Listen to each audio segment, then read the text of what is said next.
साथ कुछ लोग हैं जो कि अपना अपना परिचय सर आप दीजिए पहले। मैं प्रेम प्रकाश चौधरी, हाई कोर्ट इलाहाबाद में मैं प्रैक्टिस करता हूँ। और आप Rudranarayan Pandey, retired government officer. मैं विद्यासागर पांडे, नेता भारतीय जनता पार्टी। और आप सर? मैं आरपी सिंह, मैं रिटायर्ड प्रोफेसर हूँ इंग्लिश का। इलाहाबाद यूनिवर्सिटी? जी हाँ, मैं इलाहाबाद विश्वविद्यालय में था। तो गुरुजी मैं आप ही से शुरू करता हूँ, थोड़ा आप पीछे घुमाइए। ये यूजीसी के जो नए रेगुलेशंस हैं, एक नामचीन यूनिवर्सिटी के और नामचीन डिपार्टमेंट के, फिराक साहब का नाम ही मैंने ले लिया, उसी डिपार्टमेंट से आप आते हैं। ये यूजीसी के नए रेगुलेशंस पे आपकी क्या राय है? देखिए, यूजीसी का ये रेगुलेशन जो आया, तो इसको लेके जितनी प्रतिक्रियाएं आ रही हैं, इसमें मैं समझता हूं कि राजनीतिक जो है कारण ज़्यादा हैं सामाजिक से। क्योंकि हमें ऐसा लगता है कि यूजीसी को इस तरह के रेगुलेशन की कोई आवश्यकता नहीं थी, जिस तरह से संतुलन समाज में बन रहा था। और देखिए, विशेष प्रतिक्रिया क्यों हुई? इसके पहले SC STs के लिए प्रोटेक्शन के लिए पहले से व्यवस्था थी। इसमें इस व्यवस्था में अंतर क्या है कि OBC को भी इसमें इंक्लूड कर लिया गया। कैंपस में कुल मिला के स्थिति है कि कोई भी सवर्ण समाज का लड़का या OBC समाज का लड़का, उसमें कोई भेदभाव नहीं लगता। दोनों मुझे लगता है कि करीब करीब एक ही स्थिति में है। तो अब जो एक सेक्शन बचा सवर्णों का, उसको ये लग रहा है कि हम बहुत ही वल्नरेबल हो गए। भाई, अगर मुझसे किसी भी लड़के के साथ हो गई कोई बातचीत, कहा सुनी हो गई, तो हमारे ऊपर तो तलवार चल जाएगी। तो यह जो प्रतिक्रिया है, यह प्रतिक्रिया बड़ी विकराल रूप ले रही है। और मेरा ये मानना है कि यह अनावश्यक रूप से सर्कुलर को निकाला गया। इसकी कोई आवश्यकता अगर देखी जाए तो नहीं थी। अब इसके निकालने के पीछे क्या कारण है, ये तो चूंकि पार्लियामेंट के सदस्य उसमें कमेटी में तमाम लोग थे, उन लोगों ने इस पर विचार किया होगा। पर मैं व्यक्तिगत रूप से मानता हूं कि जो इक्विलिब्रियम चल रहा है कैंपस पे, उसमें इसकी आवश्यकता नहीं थी। जो लोग इसके समर्थन में है सर, वो ये कहते हैं कि भाई यूनिवर्सिटीज के प्रोफेसर, यूनिवर्सिटीज के वाइस चांसलर, डीन, प्रॉक्टर्स 90%, 85 से 90% तो फॉरवर्ड ही है और जनरल कैटेगरी के हैं। जब उसमें जो कमेटी है उसमें ये लोग रहेंगे, तो बेवजह का ये वितंडा खड़ा किया जा रहा है, बवाल खड़ा किया जा रहा है कि जनरल कैटेगरी बहुत वल्नरेबल हो जाएगी। अरे, अगर आप के पास तो सेफगार्ड्स हैं ही ऑलरेडी, और जो भी जातिगत जो भी विभेद होता है, उसमें सबसे बड़ा विभेद जातिगत आधार पर होता है। देखिए, मेरा ये मानना है कि मैं विश्वविद्यालय के कार्य परिषद का चयनित सदस्य रहा 10 साल तक इलाहाबाद विश्वविद्यालय। और जहाँ तक मुझे याद आता है कि शायद सन 1992 में जो टीचरों के रिक्रूटमेंट में रिजर्वेशन एक्ट है, वो लागू हुआ। 8 साल उधर और 26 साल इधर, 34 साल हो गए।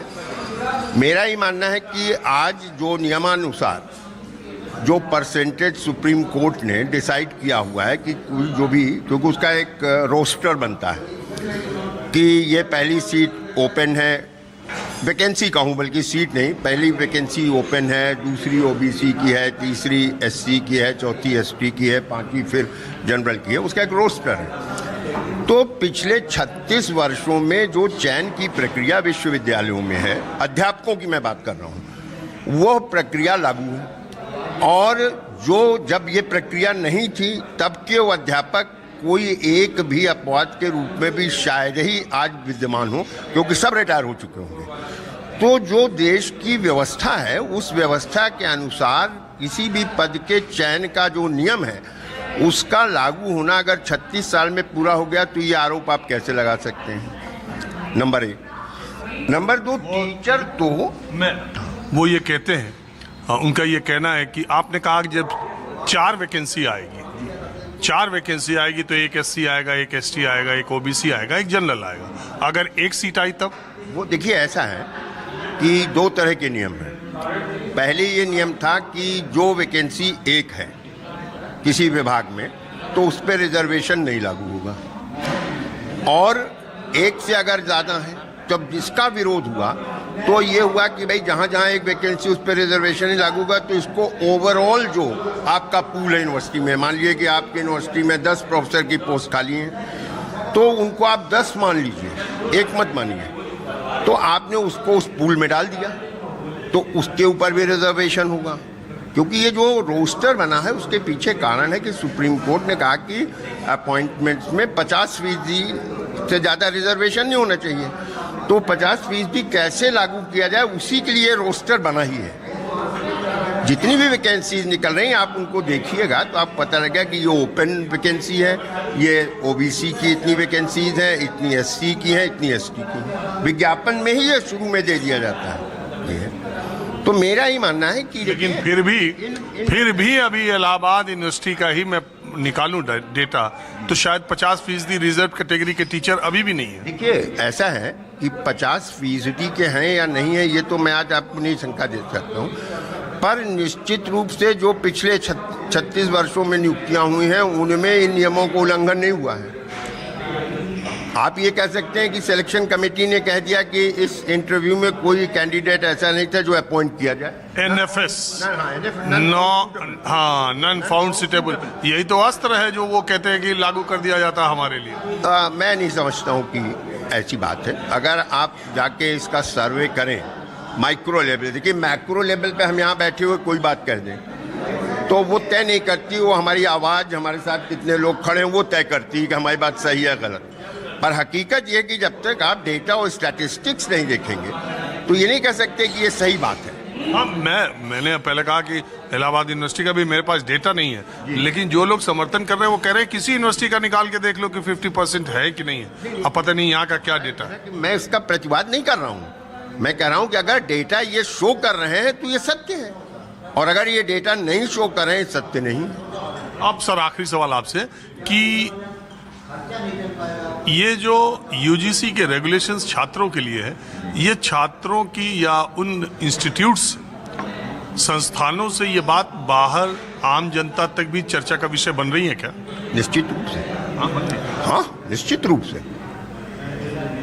जो ओपन कैटेगरी है वो इनसिक्योर महसूस कर रहा है, और प्रेस इस तरह से चीज़ों को प्रेजेंट भी कर रहा कि भय की स्थिति बढ़ती जा रही है।